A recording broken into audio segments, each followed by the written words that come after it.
नमस्ते दोस्तों। आज के इस एक्सप्लेनर में हम बात करने वाले हैं एक ऐसे टॉपिक पर जो हम सबकी जिंदगी से बहुत गहराई से जुड़ा है, एकाग्रता, यानी हमारा फोकस। आज हम ज्ञान की यात्रा ब्लॉग से एक बहुत ही शानदार आर्टिकल कवर कर रहे हैं। ये ब्लॉग असल में सेल्फ डेवलपमेंट और बेहतरीन किताबों के सार का एक खजाना है। तो चलिए बिना किसी देरी के शुरू करते हैं। आज की हमारी मुख्य चर्चा प्रसन्नजीत मैती की एक बहुत ही बेहतरीन किताब how to focus on your goals की समरी पर आधारित है। जरा सोचिए, आज के इस स्मार्टफोन और नोटिफिकेशंस वाले दौर में ध्यान लगाना हाथों में पानी रोकने जैसा नहीं लगता। मतलब फोकस बस फिसल ही जाता है। लेकिन फिक्र मत कीजिए, ये साइंस बेस्ड गाइड हमें सिखाती है कि अपने फोकस को एक कमजोर आदत से एक अटूट मानसिक शक्ति में कैसे बदला जाए। चलिए चैप्टर 1 से शुरू करते हैं। फोकस हमारी असली सुपर पावर क्यों है? देखिए, आजकल के जो डिजिटल डिस्ट्रैक्शंस हैं ना, वो हमारी क्रिएटिविटी और प्रोडक्टिविटी को बिल्कुल दीमक की तरह खा रहे हैं। ऐप्स और सोशल मीडिया प्लेटफॉर्म्स कुछ इस तरह डिज़ाइन किए गए हैं कि वो हमारे ब्रेन के रिवॉर्ड सिस्टम को ही हाईजैक कर लेते हैं। लेकिन सबसे अच्छी बात यह है कि फोकस कोई पैदाइशी टैलेंट नहीं है। इसे हम एक मसल की तरह प्रैक्टिस से ट्रेन कर सकते हैं। अब इस ध्यान भटकाने की कीमत क्या होती है, जरा इसे समझिए। MIT की एक स्टडी बताती है कि ऑफिस में काम करने वाले लोग अपना सिर्फ एक ईमेल चेक करने के बाद औसतन 23 मिनट का प्रोडक्टिव टाइम खो देते हैं। सोचिए, ये छोटी छोटी आदतें हमारा कितना सारा वक्त बर्बाद कर रही हैं और बेवजह हमारा स्ट्रेस बढ़ा रही हैं। चैप्टर 2 हमें फोकस के पीछे के न्यूरोसाइंस को समझाता है। इसमें हमारे ब्रेन के 3 अहम हिस्से काम करते हैं। पहला, प्रीफ्रंटल कॉर्टेक्स, जो हमारा कमांड सेंटर है और प्लानिंग का काम करता है। दूसरा, डोपामीन डायनामिक्स, जो रिवॉर्ड की उम्मीद में हमें काम करते रहने का मोटिवेशन देता है। और तीसरा है डिफ़ॉल्ट मोड नेटवर्क। यही वो सर्किट है जिसकी वजह से हमारा मन भटकता है और हमारे डीप वर्क को पूरी तरह डिस्टर्ब कर देता है। तो इस साइंस को हम प्रैक्टिकली कैसे इस्तेमाल कर सकते हैं? हम न्यूरो हैक्स और डोपामाइन लूप्स का इस्तेमाल कर सकते हैं। छोटी छोटी जीतों का एक स्ट्रक्चर बनाने से जो डोपामाइन मिलता है वो हमें लगातार एंगेज रखता है। MIT की एक और रिसर्च में देखा गया कि काम के बीच में छोटे छोटे सोशल ब्रेक्स लेने से डेवलपर्स का कोडिंग आउटपुट 35% तक बढ़ गया। कमाल है ना? अब आते हैं चैप्टर 3 पर। काम को टालने की आदत यानी प्रोक्रेस्टिनेशन को कैसे हराएं? इसका जवाब मिलता है मिलिट्री डिसिप्लिन से। यहां सबसे कारगर है 2 मिनट का नियम। कोई भी मुश्किल काम हो, उसे बस 2 मिनट के लिए शुरू कर दें। चाहे वो सुबह उठते ही 2 मिनट बिस्तर पर स्ट्रेच करना हो, या फिर अपना इनबॉक्स क्लियर करने के लिए 2 मिनट का टाइमर लगाना। बस शुरू करना ही सबसे बड़ी जीत है। और यही छोटे छोटे कदम एक हैबिट लूप बनाते हैं। क्यू, क्रेविंग, रिस्पॉन्स और फिर रिवॉर्ड। अनुशासन बनाए रखने के लिए किसी दोस्त या कोलीग को अपना अकाउंटेबिलिटी पार्टनर बनाना भी बहुत मददगार होता है। इसके बाद चैप्टर 4 में स्टैनफोर्ड की रिसर्च से निकला एक 4 स्टेप डीप फोकस फॉर्मूला बताया गया है। एक साफ इंटेंशन सेट करना, टाइम को सख्ती से ब्लॉक करना, अपने सेंसेस को एक्टिवेट करना और आखिर में खुद को रिवॉर्ड देकर रीसेट करना। इस 4 स्टेप फॉर्मूले को अपनी लाइफ में उतारने के लिए बुक में कुछ बेहतरीन एक्सरसाइजेस भी दी गई हैं, जैसे 90 मिनट का डीप वर्क स्लॉट प्लान करना या फिर एक फोकस ऑल्टर तैयार करना। उदाहरण के लिए, एक नॉवेलिस्ट ने बताया कि वो काम करते वक्त एक लाल रंग का डेस्क लैंप इस्तेमाल करती हैं। जैसे ही वो लैंप ऑन होता है, उनके ब्रेन को तुरंत सिग्नल मिल जाता है कि अब डीप राइटिंग का टाइम शुरू हो गया है। चैप्टर 5 हमें टॉप परफॉर्मर्स जैसे CEO और एथलीट्स की डेली हैबिट्स के बारे में बताता है। उनकी सुबह ठंडे पानी से नहाने या जर्नलिंग जैसे डोपामाइन ड्रिप्स से शुरू होती है।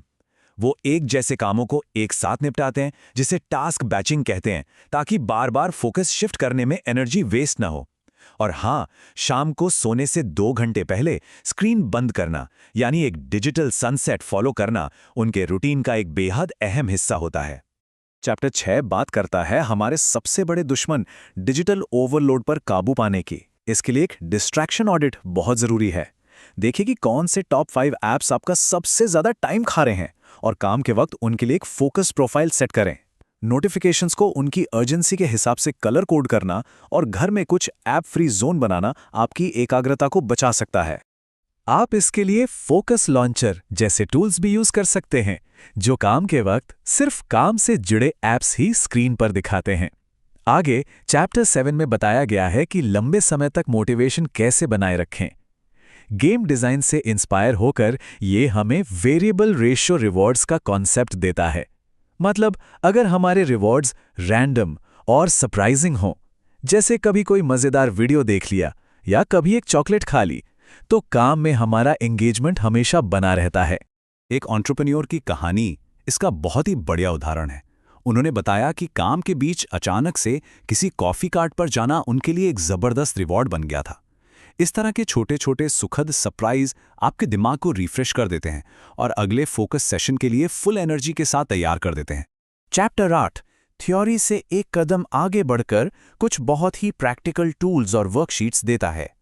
गोल क्लैरिटी कैनवस बड़े लक्ष्यों को छोटे वीकली गोल्स में तोड़ देता है। डिस्ट्रैक्शन हीट मैप से आप ट्रैक कर सकते हैं कि पूरे दिन में आपका फोकस कब कब टूटता है। ये वर्कशीट्स खुद की प्रोग्रेस को मॉनिटर करने के लिए बहुत ही पावरफुल टूल्स हैं। इसके अलावा विजुअल लर्नर्स के लिए इस बुक में कुछ बहुत ही शानदार इन्फोग्राफिक्स भी दिए गए हैं और केस स्टडीज तो वाकई कमाल की हैं। जैसे एलन मस्क अपनी कंपनियों टेस्ला और स्पेसएक्स में टाइम ब्लॉकिंग का कैसे सटीक इस्तेमाल करते हैं, या एक ओलंपिक स्विमर ट्रेनिंग से पहले कैसे विजुअलाइजेशन की प्रैक्टिस करता है। ये केस स्टडीज साबित करती हैं कि टॉप अचीवर्स इन्हीं स्ट्रैटेजी से एक्स्ट्राऑर्डिनरी रिजल्ट्स पाते हैं। बुक के चैप्टर 9 में इन सब चीज़ों को एक साथ पिरोया गया है एक 30 दिन के फोकस रीसेट प्लान के जरिए। ये 4 हफ्तों का एक सिस्टमैटिक सफ़र है। पहले हफ्ते में आदत की नींव रखी जाती है, दूसरे में आसपास के एनवायरनमेंट को डिज़ाइन किया जाता है, तीसरे हफ्ते में रिवॉर्ड सेट किए जाते हैं और चौथे हफ्ते में अपनी प्रोग्रेस को देखकर उसमें सुधार किए जाते हैं। इस 30 दिन के प्लान में डेली प्रॉम्प्ट्स और वीकली फोकस रिव्यूज़ शामिल हैं। जिन रीडर्स ने इसे फॉलो किया उनका असली फीडबैक बहुत ही मोटिवेटिंग है।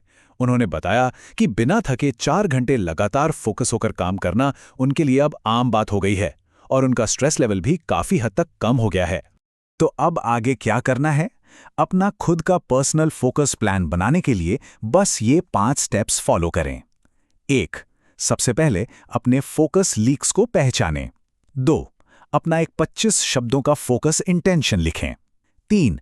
रोज 60 से 90 मिनट के 2 डीप वर्क सेशन रखें। 4. खुद के लिए एक रैंडम रिवॉर्ड सेट करें। और 5. किसी को अपना अकाउंटेबिलिटी पार्टनर जरूर बनाएं। कंक्लूजन यही है कि जब हम इन स्ट्रैटेजीज को अपनी आदत बना लेते हैं तो हम सिर्फ थोड़ी देर के फोकस से निकलकर एक long term high performance mindset achieve कर लेते हैं। हमारा ब्रेन इस तरह ट्रेन हो जाता है कि फोकस उसका डिफ़ॉल्ट मोड बन जाता है, जिससे क्रिएटिविटी और पर्सनल ग्रोथ दोनों में ज़बरदस्त फायदा होता है। तो फिर अपनी ये अटूट फोकस की जर्नी आज से ही शुरू कीजिए। दोस्तों, ज्ञान की यात्रा ब्लॉग पर आप ऐसी बेहतरीन जानकारियों पर चर्चा भी कर सकते हैं। कमेंट सेक्शन में अपने विचार शेयर करने और दूसरों के साथ बात करने से हमारी खुद की समझ और भी गहरी होती है, इसलिए डिस्कशन में हिस्सा जरूर लिया करें। अगर आपको ये समरी पसंद आई तो इस ब्लॉग पर कुछ और भी कमाल की पोस्ट मौजूद हैं, जैसे जॉशुआ 4 की मून वॉकिंग विद आइंस्टीन। ये किताब आपको मेमोरी यानी चीज़ों को याद रखने के आर्ट और साइंस के बारे में बहुत ही इंटरेस्टिंग इंसाइट्स दे सकती है। एक और बहुत ही बढ़िया बुक समरी वहाँ मौजूद है, ऑर्डिनरी मैजिक। ये किताब हमें दिखाती है कि कैसे हमारे रोज़मर्रा के छोटे छोटे काम और उन्हें देखने का हमारा नज़रिया हमारी ज़िंदगी में कितने बड़े और पॉजिटिव बदलाव ला सकता है। इसके अलावा आर्थर शोपेनहावर की काउंसल्स एंड मैक्सिम्स भी पढ़ने लायक है, जो लाइफ को लेकर एक बहुत ही गहरा फिलोसॉफिकल पर्सपेक्टिव देती है। इस तरह के आर्टिकल्स हमारी माइंडसेट और थिंकिंग प्रोसेस को और बेहतर बनाने में बहुत हेल्पफुल होते हैं।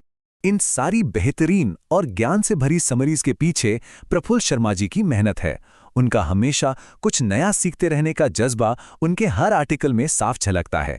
टेक्नोलॉजी से लेकर फिलॉसफी तक वो अलग अलग विषयों पर लिखकर हमें क्रिटिकली सोचने पर मजबूर कर देते हैं।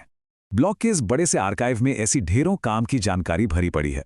तो आज के इस एक्सप्लेनर से हमने ये साफ तौर पर सीखा कि फोकस एक ऐसी सुपर पावर है जिसे प्रैक्टिस से डेवलप किया जा सकता है। अब जाते जाते जरा सोचिए, आज आपके रूटीन में सबसे बड़ा फोकस लीक क्या है और इसे फिक्स करने के लिए आप आज ही कौन सा पहला कदम उठाने वाले हैं।